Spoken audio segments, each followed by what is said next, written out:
안녕하세요. 연구 책임자 권유진입니다.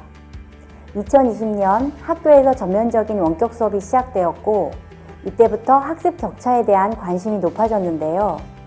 학습 격차는 기대하는 학습 결과와 실제 학습 결과와의 차이를 의미합니다.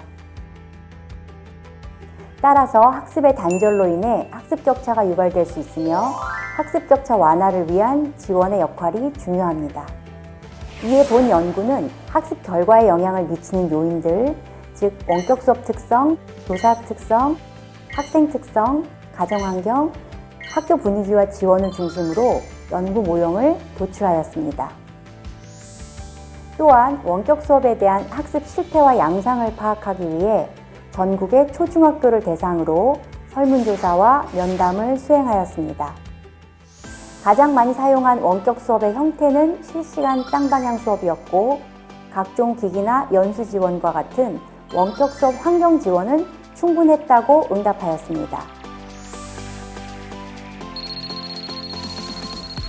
초중학교 교사 절반 이상이 원격 수업의 대체 가능성에 대해 부정적으로 인식하고 있었으나 40% 정도는 긍정적으로 인식하고 있었습니다.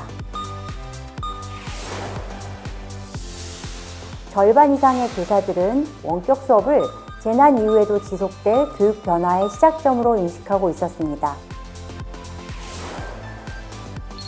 교사들은 학습 결과의 가장 큰 원인으로 학생들의 피로도와 집중도 하락, 학생과 상호작용의 어려움, 수업 이해도 파악의 어려움이라고 응답하였습니다. 대부분의 교사들은 본인이 원격 수업에 준비가 되어 있다고 응답하였고, 준비가 부족했다고 생각한 교사들의 경우 그 이유를 디지털 환경에 익숙하지 않고 기술적 관리 역량이 부족하기 때문이라고 응답하였습니다. 교사들은 원격 수업의 전문성 확보를 위해 개별적인 온라인 강좌를 청취하거나 개인적인 수업 연구 활동 또는 자율적 교수학습 공동체에 참여하였다고 응답하였습니다. 특히 준비 활동으로는 수업 자료 준비에 집중하는 반면 학생들과의 상호작용을 위한 준비는 부족했다고 인식하고 있었습니다.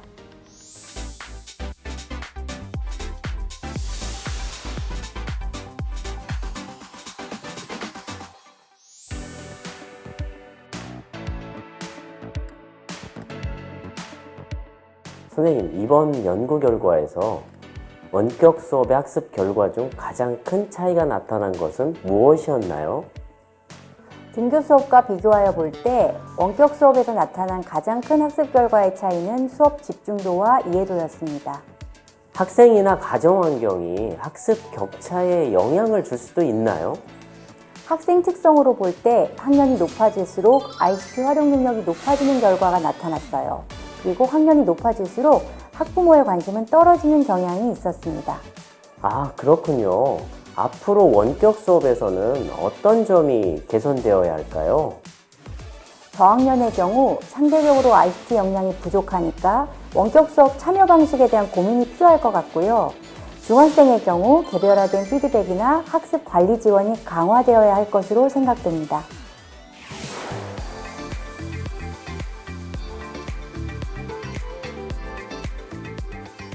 이번 연구에서 교사의 디지털 역량도 학습 격차에 영향을 준다는 것을 알 수 있었는데요. 실제 수업 환경에서는 어떠한가요? 네, 교사들의 디지털 역량이 어느 정도는 중요하다고 생각합니다. 디지털 역량에 따라 수업을 구현하는 정도가 차이가 나기 때문입니다. 하지만 도구 활용 능력만으로는 수업의 질을 보장할 수는 없습니다.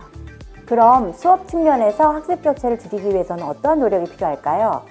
네, 먼저 원격 수업의 특징과 장단점을 이해하고 수업 내용과 학생 활동 방법을 원격 수업에 맞게 재구성할 필요가 있다고 생각합니다. 그리고 학습자의 수업 이해 정도를 정확하게 파악하고 학생들에게 적절한 피드백을 지속적으로 제공해야 합니다. 아, 그렇군요. 오늘 말씀 감사합니다. 원격 수업에서의 학습 격차 완화를 위해서는 원격 수업 취약 학생을 위한 맞춤형 관리, 교사의 원격 수업 운영 역량 강화, 유연한 학교 운영 및 교내 소통 강화, 디지털 학습 환경 개선에 대한 지원이 필요합니다. 학습 격차는 학습 결과보다는 학습의 연속성 관점에서 이해되어야 합니다. 또한 지원 방안 역시 학습자의 학습권 보장 차원에서 마련되어야 할 것입니다. 보다 자세한 사항이나 보고서 다운로드는 한국교육과정평가원 홈페이지 자료마당 연구보고서 메뉴에서 확인하실 수 있습니다.